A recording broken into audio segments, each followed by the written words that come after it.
Welcome to the Elaborate Topics podcast, where we focus on lab-specific strategies for medical laboratory professionals. We're proud to be the healthcare detectives that work behind the scenes to get the results needed to influence medical decisions. Let's grow together and jump right into the lab. Hello and welcome back to another episode of the Elaborate Topics podcast. Thank you for all of our listeners that are joining us today for another episode. The Elaborate Topics podcast is a weekly podcast where myself and my two co-hosts, Iyonna Wilson and Lona Small, bring you episodes related to the laboratory, leadership, entrepreneurship to help you better your lives on and off the bench. And today I'm so excited because we have a very featured special guest, Miss Iyonna Woods. How are you doing today? Yay! I am doing well. I'm excited for the long weekend. Aren't we all? Aren't we all? Before we get too deep into it, take a moment to like, share, comment. Don't be stingy. Post this, share it out, let other colleagues of yours, co-workers of yours hear this podcast so they can get this wonderful information that we're about to embark on you guys today.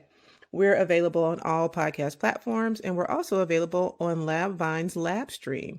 So you can go over to LabVine and get your free subscription to LabVine and listen to our podcast as well as other laboratory-focused podcasts. So I want to get straight into it because you have our laboratory background. You are a lab pro MLS yourself, but you have transformed that into a whole other arena of entrepreneurship. So I'm excited to dive into your entire journey. So let's start with you telling the listeners about yourself. Give us about your background, your laboratory journey, and where you are today. Hi, everyone. I'm Iyonna Woods, and I'll just give my elevator pitch. I am a scientist who has mastered the art of creating personal care products that actually work for people who are struggling with ashy elbows, funky underarms, and dry, brittle hair. You can find everything, our full gamut of products and services on fancyfreehairandskin.com. We also support other small beauty brands with our private label and contract manufacturing services through fancyfreefactory.com. So how did I get here? Child, I don't even know. That's the question. I recognized early on in undergrad that I was good with my hands, even though I was a biology major. But I wanted to do healthcare. I didn't know what I wanted to do. Who knows what they want to do at 19, 20 years old? Nobody really. So I had a job as an accessioner in the lab on the weekends, every other weekend, while I was in undergrad. And I was like, oh, when I get my degree, can I work in the back? And they were like, you have to be a med tech. That's how old I am, right? They called us med techs back then. And I was like, well, what is that? And this is, I guess, 2001. So there was the internet. So I got on the internet, found a med tech program, and was like, oh, I'm about to have my degree. So all I have to do is an additional 2 years to get a degree, and I can become a med tech and I can do the testing because I recognized that I was really good at the laboratory portion in all of my physical science classes. So I could have chosen a certificate, but I wanted to give myself, the theme of this all is I wanted to give myself options. So suppose I get a certificate in chemistry, but I hated chemistry and I really would be stuck. So I got a second bachelor's degree. And then during my rotations, I was between micro and blood banking. But micro stinks and I didn't want to stink. So I chose blood banking. And as a confident, ambitious young woman, it's like, if you're going to do it, do it. So I got a job in a blood bank. I got my master's degree in forensic science because I thought I wanted to go into forensics until I actually started interning in the forensics labs. And I was like, yeah, this is a bit much for me. But the interesting thing is I'm in Baltimore, Maryland. In Baltimore, Maryland, there are three forensic labs. You have the Okay. state lab, the city lab, and then the Baltimore County lab, all within, 5 miles of each other. And all three labs offered me a job first before my classmates because I was a med tech. Oh. And they were like, you already come trained. We don't have to really train you to do much. Whereas these kids that come in with their bachelor's in biology and chemistry, it's like it's a whole thing, it's a whole year-long process to train them. So, but I didn't go into forensics. But having my master's degree put me in a position to teach. So I taught at an MLT program for a while. And then I went on to get my SBB and I managed a blood bank for about 7 years. So, how did I get into manufacturing products? Well, everybody in my family is a cosmetologist. I grew up working in the salon, folding towels, giving little manicures. I was the girl in college doing hair in the dorm room. I worked in the salon as a natural hairstylist. I also did some film work. Well, not some film work. I was a hairstylist on The Wire when The Wire was being filmed Oh, in she famous, Baltimore. famous. Okay. No, definitely not famous, but that's how the whole personal care products came into play. So I was a natural hairstylist. I was doing a lot of braids, a lot of lot maintenance. And when I decided to, so I'm doing natural hair, but I had a relaxer. Don't ask. So when I decided to grow my relaxer out and I did the big chop, that was 2011. Hmm. Not the big chop. I grew my relaxer out, and then after a year, I just cut the last few inches of relaxed straight ends off. And I realized there was nothing out there. There was really nothing out there. This is 2011. There's not much on social media. There's not much on YouTube. And so the stuff that I was finding was water based, and I have a lot of hair, thick, dense, kinky hair. And I knew from my experience what I needed. I needed a heavy oil, shea butter, a butter based moisturizer. So I went to like expos and I found something that I really liked, but the smell was a little bit too strong for me. And she was shipping it from North Carolina. So it was just, I looked at the back of the jar and I was like, I can make this. And so I started making a moisturizer for my hair, shea butter based moisturizer, the Whip Shea. That was 2012. Um, I'm still working in the blood bank. I'm styling my own hair because I'm a hairstylist, technically. And started getting a lot of questions about my hair because back then everybody wasn't natural. It was new, wasn't much out. But as a laboratorian, I am technically cultivating my inner introvert. Okay. So I don't want to talk to people in the store. I don't want to talk to people about my hair when I'm just trying to get gas, right? So I was like, but I do want to help people because it makes me sad that people were struggling and like, I'm just getting a relaxer. So I was like, listen, I will answer three questions about hair. On the fourth question, I would give them a business card. Fancy free natural hair consults. And I would say, Oh, listen, I okay. don't have time now, but we could set up a time to chat. The consultation is, I think I was charging like $20. And I would sit down with people and we would discuss a hair care plan. Like, what are your goals? Can you not get relaxers anymore? So you just don't want to have a relaxer, but you still want to wear your hair straight, or you still wear wigs and weaves? Do you want to wear big hair? Do you eventually want to lock your hair? Do you work out a lot? Do you not work out? All those things. And I would give them a list of suggested products. I would give them a list of suggested like hairstylists in the area if new hairstylists. And I would also give them a sample and the recipe of the product that I was making, the whip shea. Now it's the whip shea butter.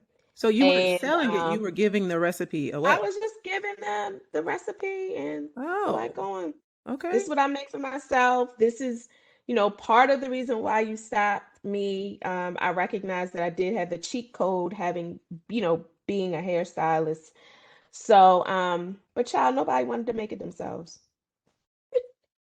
Nobody wants, I don't want to do that. Nothing. DIY is Yeah. not, I'm not DIY. And so they all kept coming back asking, can I buy some more of that stuff? So after a while, it was like, okay, so my business for entrepreneurs, everybody has a superpower. For entrepreneurs, you have a business superpower. You've turned your superpower probably into a business.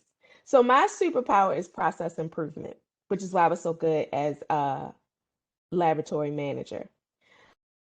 So I was like, you know what, forget this. Let me start an Etsy page. So I bought a domain, bought an Etsy page, and just put the whip shea butter up on Etsy. Um, and I'm a laboratorian. I don't know nothing about packaging, marketing, brand. I don't know anything about anything. Baby, I was selling that whip shea in deli containers. I was stealing labels from the cabinet at work, printing the stuff at work. I mean, the product was good, but the packaging, all that stuff, it was trash. And so the first year I did that, I made like I think like $3,000. Okay. And so the second year, I'm gonna paint the picture for the second year of me having this Etsy page. Our lab, I'm the manager of the transfusion services because technically it's not a blood bank if you're not collecting, donations or whatever. So I'm the manager of a transfusion services department who is switching from Meditech to Epic. Okay, so that second year we were prepping to go live on Epic. So I'm working maybe not 16-hour days, but I'm working 10, 12 hours a day because I have to do my regular manager work and I also have to do the Epic testing, the Epic training, And and I validations. didn't not, yeah, I did not just have to train, my staff, but also had to train the pathologists and the nurses Yeah. and, for the blood and the OR staff Hmm. because we were managing the tissues um, in the blood bank because you know how that is. Hmm. Uh, and I'm trying to build a direct sales business Hmm. and I'm pregnant. Ooh, that last part. And I'm pregnant. So, and I feel like I was teaching too. No, maybe I wasn't teaching anymore. But I was doing all of that. So I'm really not paying attention. I just know it's like, dang, I feel like I'm like making this shea butter every day, I feel like. Yeah. And I look back in that second year, I made $15,000. So you by five And I increase sales didn't, by I five. mean, like, I clearly wasn't marketing it. It was obviously it was word of mouth. It was word of mouth. Maybe I was, But yeah. during that So, and time, it was that's a just a time one where a lot product. of people were going natural, right? I remember going natural during that time, like 2009, 2010, 2011. This was actually 2015, Yeah. 2015, Hmm. because I had my son in 2016. Hmm. And so at the time, my job, they were like, because I had already asked, I saw that I was trying to build my direct sales business, but I also saw that this Etsy thing was doing something. Hmm. So I said, hey, I work a 4-day work week to teach. Can I just, when the semester's over, can I just continue that 4-day work week? And they were like, oh, we really need you because of the Epic stuff. All right, cool. So then they came back to me and said, hey, once we go live with Epic, this is how the hospital try to play you.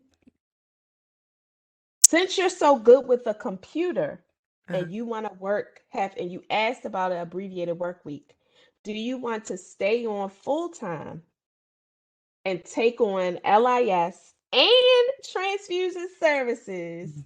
Or do you want to go half time and just do transfusion services? They thought I needed this job, right? And the other things going on behind the scene was that my medical director he was a jerk Mm. and they were trying to push him out as a merger with another hospital. And he was doing all of the things because he just felt out of control. And so it was to the point where he and I were butting heads really badly. And I had to tell my my administrator multiple times, like, listen, I don't need this job. My husband got 2 jobs. Mm-hmm.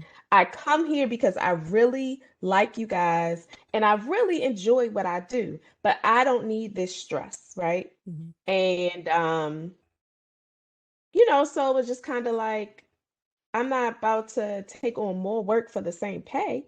So I decided, I was like, okay, well, I'm about to have a baby. I need to see what this business thing is doing. I'll just take the job half time. And my husband, and then behind the scenes, my husband and I, we were making a plan for us to just survive off of his income. So I was like, okay, if I quit my job, then, I don't know what this business is going to do, but we need to be prepared that I ain't going to make no money. Mm-hmm. So we paid off all of our debt, all of our consumer debt, and everything was just able to be sustainable on his one income. And the plan was for me to go, after I had my son, to go back to work for 1 year, half time, and then I would quit at that point. But when you put it out there, the universe conspires with you. Mm-hmm. And so I went back to work after maternity leave in July of 2017. No, July of 2016. And I knew what I needed. Blood banking is highly specialized. There's not a lot of blood bankers out there. And so let's say maybe July went back. Um, Maybe October, November, we hired an MLT who was a blood banker. And she wanted to learn my job. And so when we interviewed her, I was like, oh my God, this is my replacement. Oh my goodness. That's the universe. So, yeah. So I, trained her, doing all things to prepare my business. And March, we had our inspection, our ASCP inspection, and there was no findings in transfusion services, no findings. Mm-hmm. And so I was just like, my work here is done. 4 months ahead of schedule. And even though I was ready to quit,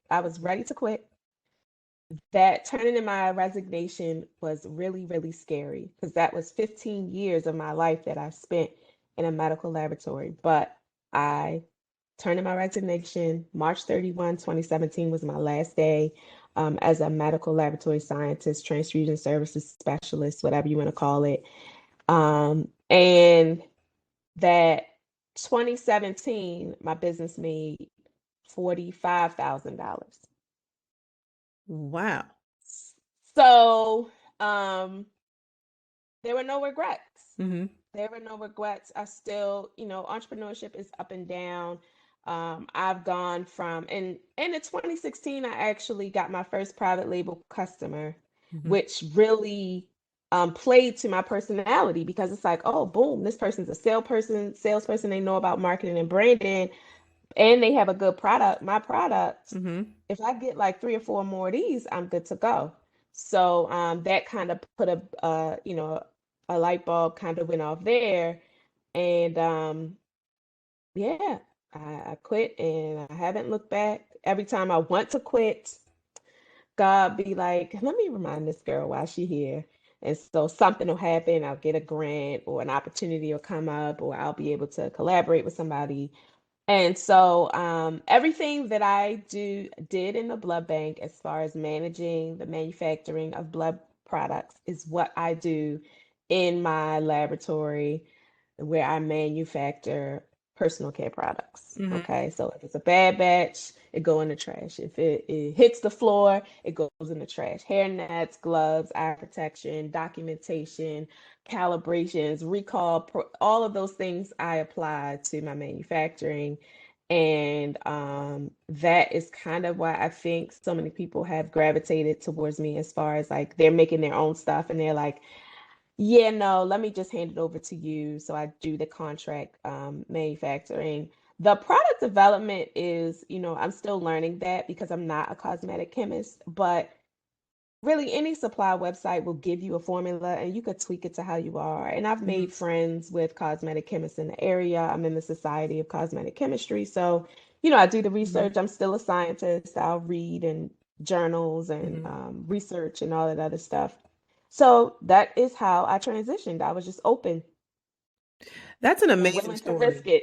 That's an it. amazing story. But you know what? There are so many times on this podcast where we talk to other laboratory professionals, and one of the biggest compliments we get about our podcast is just opening up people's eyes to the vast possibilities that are out there for laboratorians. So many people get in and they think, okay, now I'm working the bench and this is what I'm going to do for the rest of my life. Or they think about the natural progression. I'm working the bench and then I have to be a technical supervisor or a supervisor or a lab manager or whatever they're called in your organization, and then this is it.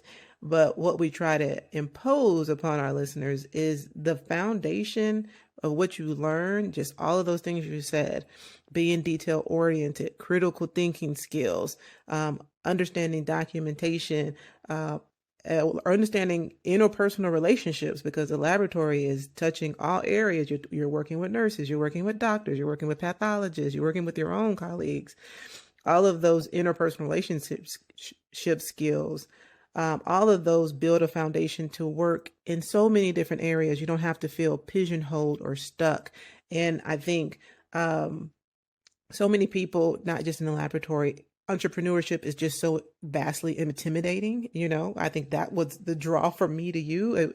Being an entrepreneur, quitting your job, like you said, something that you've invested so much of your time and your career in, and just going solo and kind of like, it's kind of like the hunter mentality, I eat what I kill, it's so intimidating to find somebody who's been so successful and trusted their intuition and their passion so much, to make it such a profitable business was just such an inspiring thing. And I wanted to hear from you and I want our listeners to hear from you on this podcast. Tell me a little bit more about if there's a person, because most of our listeners are laboratorians and they have a passion.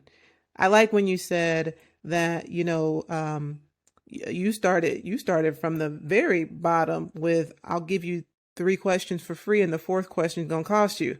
Now I'm charging for my intellectual knowledge. I'm just charging for my time and my knowledge right here. And so a laboratorian who's listening right now, who everybody has a skill, everybody has a passion. I've heard many quotes that say, if you work in your passion, you never work a day in your life. So how can they break through that fear, that intimidation? And even if it's like you did, start part-time, start small and grow it. Start to really hone in on the passion. And then maybe as a laboratorian, what skills are common to all of us that you should, maybe invest a little bit more in? I know you mentioned we're all introverts. If I take the test, I am an introvert, but I feel like I'm an extrovert 8 to 5. But then at 5, I kind of go back into my introvert. You know what? I will say this. When I talk to students and I have interns, there are people that see things in you that you will not necessarily see in yourself. Hmm. When I interviewed at the NIH for my SBB program, the educational coordinator at at my interview, she said to me, she said, "Your personality, just from your interview, you do not belong in the lab. Like you belong, I don't know what it is, but I just don't, I think you would benefit the world more being outside of the lab, right?" Hmm. And I didn't know what that meant. I didn't know how to take it, but that stuck with me. And Hmm. so it kind of, because I filed that in the back of my head, it just made me more open to opportunity. So that is why I was like, you know what? I came out of SVB school right at the 2008, 2009 recession. So I was like, open myself up to different opportunities. So that's how I took a adjunct faculty job, because I was just kind of open Yeah. and hospitals were kind of had hiring freezes, and I was just like, what am I gonna do with this SVB? Hmm. Um, but also, if someone is interested in entrepreneurship, not sure what to do, not sure how to grab mentors, I always, always, always suggest a direct sales or a multi-level marketing company. So whatever your interest is, I'm sure there's a direct sales company that does that. And the reason I suggest that is because direct sales is more about professional development and personal development so that you can sell products or services Mm-hmm. than it is just selling. Mm-hmm. So you have to build yourself up, your confidence and the way you think and the way your mindset, you have to shift it so that when Right. somebody shoots you down, you don't just cower back into your corner. Mm-hmm. And I wasn't always like, although my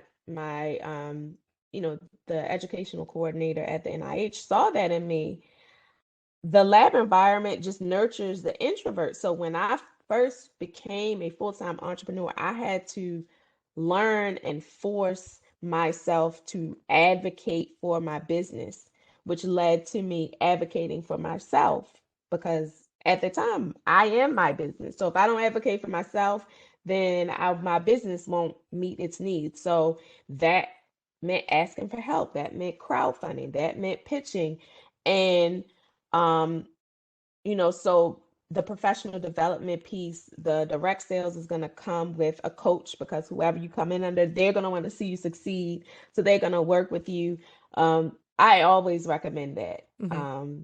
And everybody kind of cringes, but even if you don't sell any product, it's worth the investment because you learn how to shift your mindset so that you can conquer anything and overcome anything just because your mindset is a little bit different. And I imagine that makes you just more confident in yourself. Like you said, even if you don't sell anything, now I feel confident in my next eval. Maybe I'll ask for a raise. Maybe I feel more confident advocating for myself to move from second shift to first shift. I just feel more comfortable speaking up for myself until I get to that level where I'm working for myself. So obviously you've been in the game for a while. You've been doing this for a while. What are Yeah. some tips that you have learned along the way that you would say, you know what, I really wish I knew this in the beginning? What are some of those tips and tricks that you have really been able to perfect? What, with entrepreneurship Hmm. or With oh entrepreneurship, child. yeah. Ooh, you know, I will say this. I'm not a type of person that lives with regrets. Okay. I believe that when I say regrets, I don't mean like I wish I had not. I mean like, that question, I wish I had known in the beginning. I believe that the journey is what makes you. Hmm. So it's like if I had known certain things or been connected with certain people early on in my journey, I might not be who I am right now, if that makes sense. That makes So sense. the process, like it's like you never become, you're always becoming, you're always learning. And so I have just, entrepreneurship is a very spiritual journey. Hmm. You have to trust and understand that your time is your time. God is preparing you for what is yours. There's really no competition because God would not bring you to this if it Hmm. were not for you. Hmm. It's like, somebody might ask, well, don't you feel like you should have hit $1 million by now? No, because I understand, I know what it takes to get, to six figures. And I have two small children, Hmm. 4 and 7. So I'm not prepared. I didn't go through all this to create a life that I want to live so that I couldn't spend time with my children. Hmm. And that, getting to 1 million, that requires a lot of time. And that would take away from the time I spend with my family. And that's not why I became an entrepreneur. Hmm. Like Yeah. became an entrepreneur to create my work around my life Hmm. instead of having to shift my life around my work. Hmm. So, I'm enjoying the journey.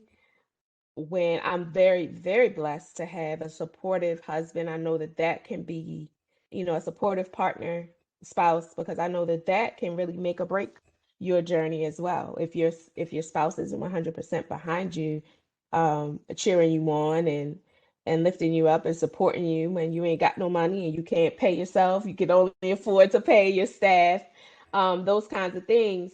But I know there's nothing that I wish I had learned earlier because I feel like everything that I learned when I learned it, Hmm. that was when I was supposed to learn it, if that makes sense.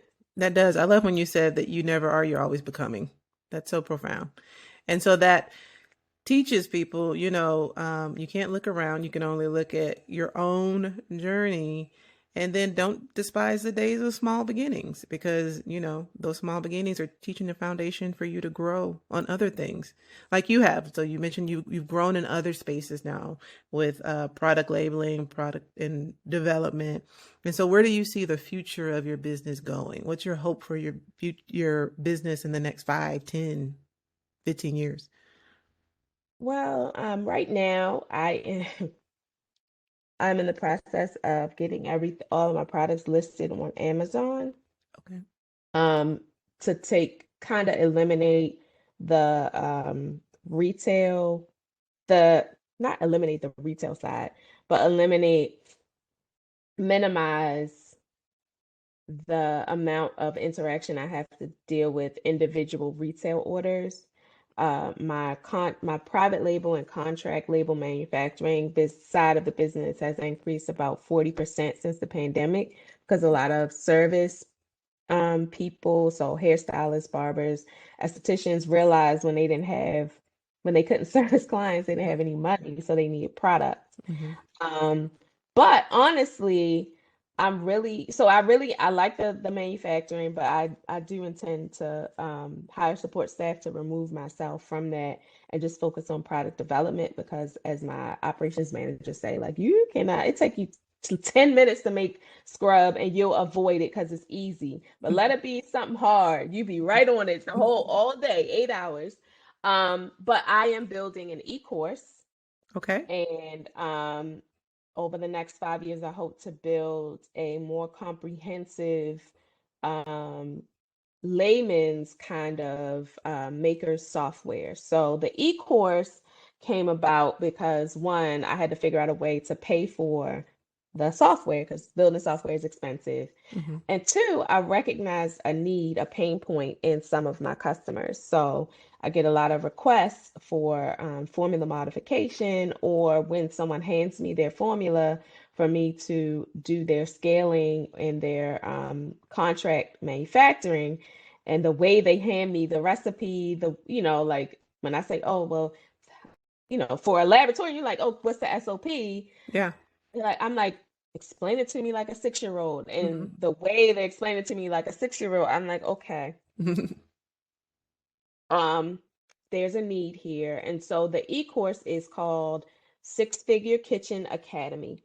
Okay. And basically, it's going to give all of the foundational things like a med tech would know, a medical laboratory scientist would know, as far as storage, first in, first out, 6 inches off the floor, 18 inches from the ceiling, gloves, PPE, the type of equipment you're going to use. So if it's disposable, glass, stainless steel, um, shifting all your recipes from volume to weight so that you can write an SOP so that you could train someone and scale. Um, all of those things that come natural to me, the documentation, your worksheets, like in the lab, well, I've been out of the lab a while, but some things still require a manual worksheet. I know a lot of stuff goes directly into the LIS, Mm-hmm. but your worksheets, your documentations, lot numbers. I realize lot numbers is not a thing that everybody pays attention to. Um, your recall procedures, because once you hit a certain level, you're going to need insurance. The insurance is going to require that you have a product recall procedure. So all those things that I'm going to go through in the e-course in a way that you can start your business anywhere. I started my business in my kitchen. Mm-hmm. I made 6 figures running this business this way out of my kitchen. So if I can do it, you can do it with the right tools and the right set of knowledge. So the e-course, I plan to launch that hopefully by the end of the year. Mm-hmm. And that will give me data for what people really need and to start pitching to investors to raise money for building the software. That's amazing. The way you kind of continuously find what's missing in the industry. and what's not there, and then how you can answer that need and how you can fit yourself in those spaces and make it profitable. That's very inspiring. I do want to ask you about you personally, though, because it seems like growth is intentional. We all have to do things to continuously grow ourselves, continuously advance our minds so we can continue to move forward. And then all the things that you're leading, your business, your staff can continue to move forward. And so what are some of the things, getting an SBB is not easy. So do you do anything to kind of maintain that, or do you stay connected to the laboratory world, or what do you do professionally or personally to kind of continue your growth mindset? So I have, I have this, if anybody follows me on Instagram, I have this thing where I'm like, mornings are for moms. Mm-hmm. Um, so I wake up, I try to wake, now my daughter, she kind of wakes up early now, but I wake up before everybody while the house is still quiet. I meditate for 10 minutes, try to like just calm my mind so I could be present, and I exercise. 2 weeks ago, anyway, I exercise. Usually I'm outside to run or walk, and that really gives my mind quiet so that I can think through any challenges that I'm dealing with at the time. Just being outside, walking, maybe some music, maybe a book. Mm-hmm. When I'm doing robot work, what is robot work? Manufacturing, washing dishes, folding clothes. I typically listen to audiobooks. Depending on a suggestion from maybe I'm a part of a Black women's entrepreneurship group Mm-hmm. that we meet monthly, and we have sessions throughout the month. And so there might be a book or some books that one of the speakers or one of the other members recommended, or because of the type of books that I listen to, Audible may recommend some books. So I'm always listening to personal development type of situations. Right now, I'm listening to The Gain and the Gap, Okay. um, which is a really good book. During the pandemic, I listened to like books about rest.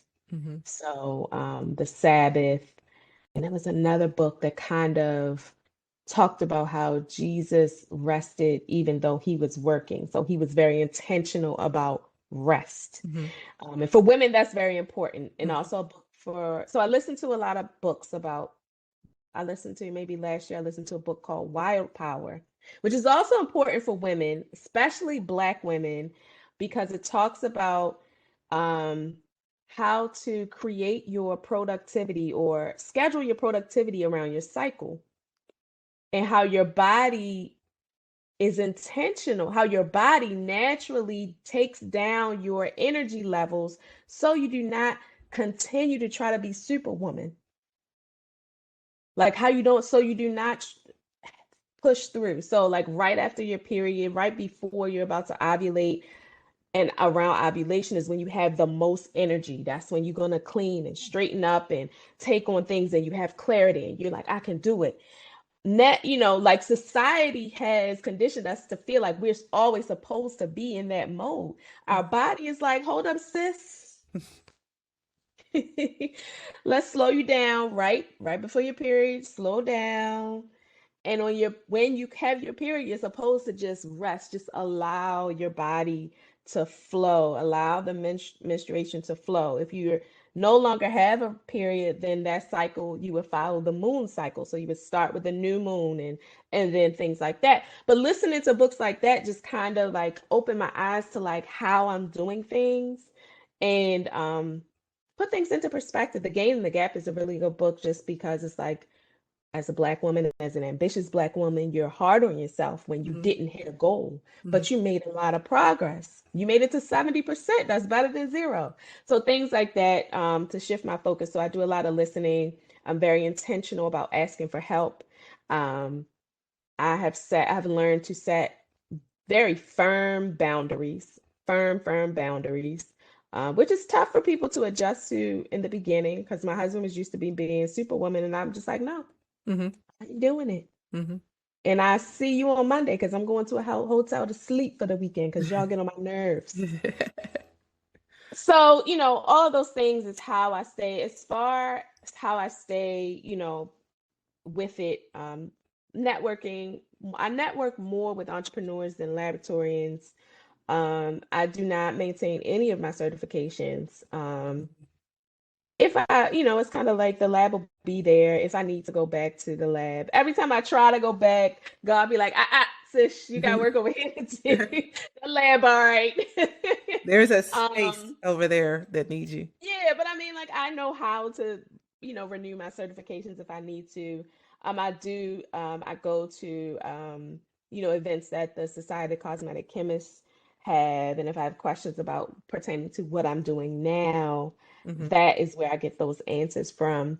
So, but I have really great friends that are still in the lab, and they Hmm. be like, "Oh, girl, we getting rid of these beakers. You want it?" Yes, I do. I want all that equipment. I never like worked with anybody that I have not become fast friends with. Yeah.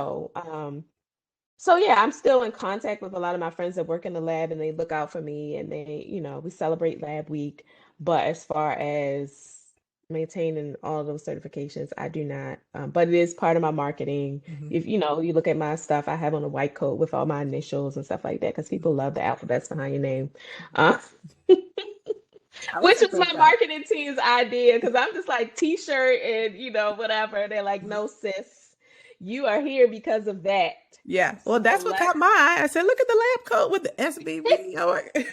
She's just child like ain't never me. had a lab coat before I started white coat before I started had a business. Like you had a little paper joint you throw away. The You don't want disposable no lab real coat. white Yep. coat. Yep. I love all of that So, advice. Somebody once told me a quote that said, in between all of your goals is a little thing called life. So you got to learn, remember to live life when you're trying to get from this thing to this thing, or when you're living your life. Like, when I get that, I'll be happy. When I achieve this, when I get that certification, when I hit this, profit goal, I'll be happy. And in between all of those milestones, because that's hard for ambitious people like us. it It's is. very hard. You live from goal to goal, but you got to remember to live life and be mindful and present in between those moments. I heard you when you said you do a lot of networking and you have a lot of friends in the lab. So I'm going to Mhm. leverage that with this next question. Okay, And the okay. question is, if you can name a guest that you'd like to hear on this podcast, who would it be? But you have to help me get your answer on this show. Okay. Okay. I got a couple. Okay. So I have a couple. You want someone who's still working in the lab? I want somebody who has a message that would be helpful to our listeners who are mainly laboratorians, living their life on the bench, off the bench, professionally, personally. Somebody who can Okay. inspire them. Okay. So my friend Ave Roberts, Okay. she is she's in micro, but she just got her MBA Hmm. and she kind of transitioned to quality and purchasing, but she's very active in the community Hmm. and supporting the kids and all those things. And I have another friend who actually she's a pathologist, so she went to med tech school. She was an MLT, became an MLS, and then she went to medical school and became a pathologist. And she did that and had 4 kids and a husband while while in medical school and in and and in residency. Um, and she was military. So if she's got any inspiration, You guys have more hours in the anyone day. can inspire you. She's a whole doctor. She's a whole MLS2 doctor with four Okay. kids. Okay, she Okay. We did need it. her on the show. How did you do all of that? You had 26, 27 hours in your day. You Woo! had more than Yes, 24 hours yes. in a day. And did it with style and grace, baby, because she's one of the flyest mothers of four I ever know. I also have a really smart friend in I think she's in North Carolina too. I have so many smart friends. Yeah. So Kristen Delgado, she just got her master's in some kind of definitely engineering. I don't know Mhm. if it's a specific, but she was one of my night shift buddies, and we became really, really close. Okay. And she used to have some really engaging conversations. So, and she has 5 kids. Ooh. Oh, do these people have farms? Why you She have so many did. kids? No, she did that. She got so she just got her master's degree. So it's like she raised the kids. She was an MLT, and then she went back for her bachelor's. And then after the 5 kids, she, helped get them stable and Mhm. then got her master's degree. And she's really, really, really smart and Uh-huh. insightful. She asked some of the most um, intriguing questions she would ask when we were Uh-huh. just having regular conversation. Yeah. So, yeah. I have one last question for you because to me, you are your network, and it seems like your network is full of smart, bright, gifted people who are continuously probably pushing you. And so, you worked in the lab before. You know that there are just all kinds of personalities there, and some more positive than others, Mhm. and some's outlook more positive than others. And so, if you are listening right now and you are maybe working in an environment that you feel like it was a little bit suppressive, or you feel like is not supportive of a growth mindset, or you're feeling discouraged just because of burnout, which is a real thing, or, being a healthcare worker right now, coming off of a pandemic has been very difficult, and you're just feeling a little bit discouraged. And this podcast, listening to Miss Woods and Iyonna and everything that she's done has ignited something in you. What would be your advice to a person who's listening who might feel a little bit discouraged, but is starting to feel a little bit of spark from listening to you today? What will be your advice to them to kind of carry on and maybe move forward? Change your environment. My sister is actually a MLS, Mm-hmm. my younger sister, and she works in not micro, Lord, I think about it. She was doing the COVID testing, whatever, micro, not Immunology, micro. serology. No, not micro. Lord, I'm tripping. Anyway, molecular. She works in Okay. molecular. I'm tripping. But she, they are 13 years younger than I am.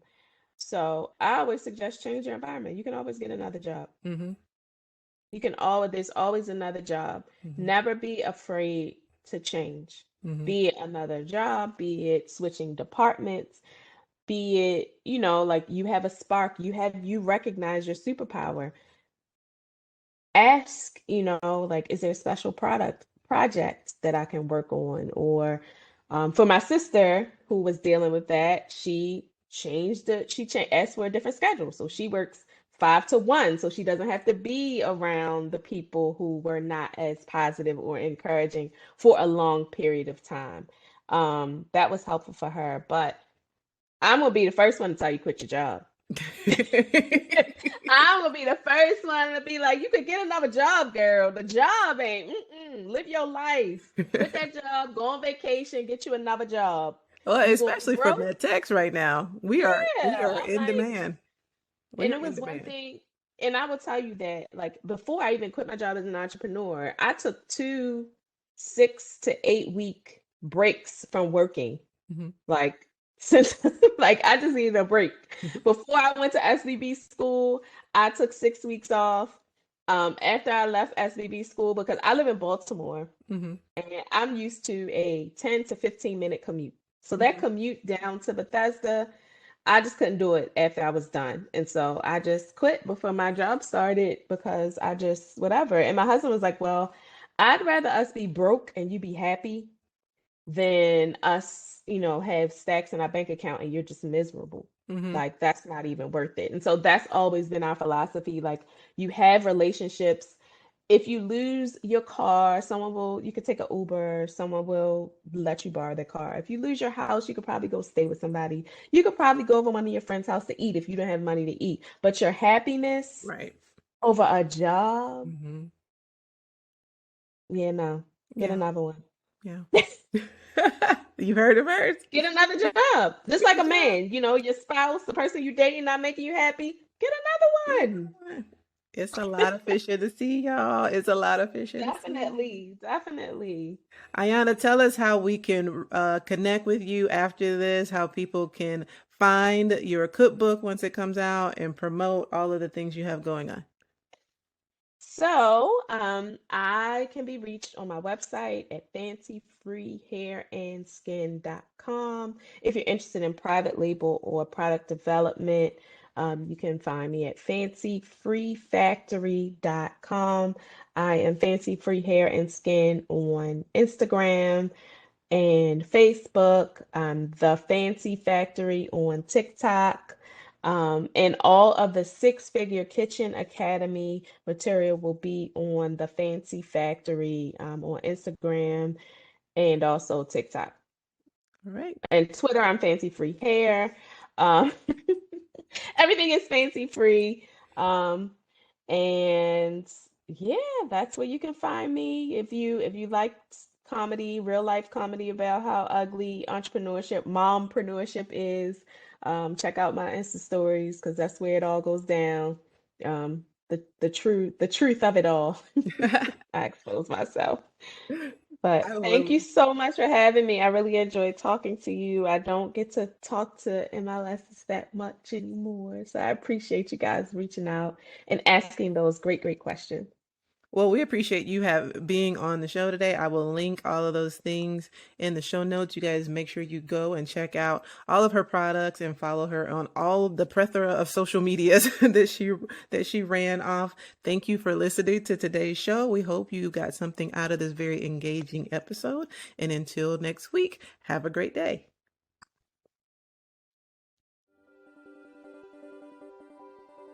Thank you for tuning in to another episode of Elaborate Topics, where your hosts discussed relevant strategies for laboratory professionals. Please subscribe to this podcast on your favorite podcast platform and listen to us on directimpactbroadcasting.com. Stay tuned for another episode with information you can use to excel in your laboratory career.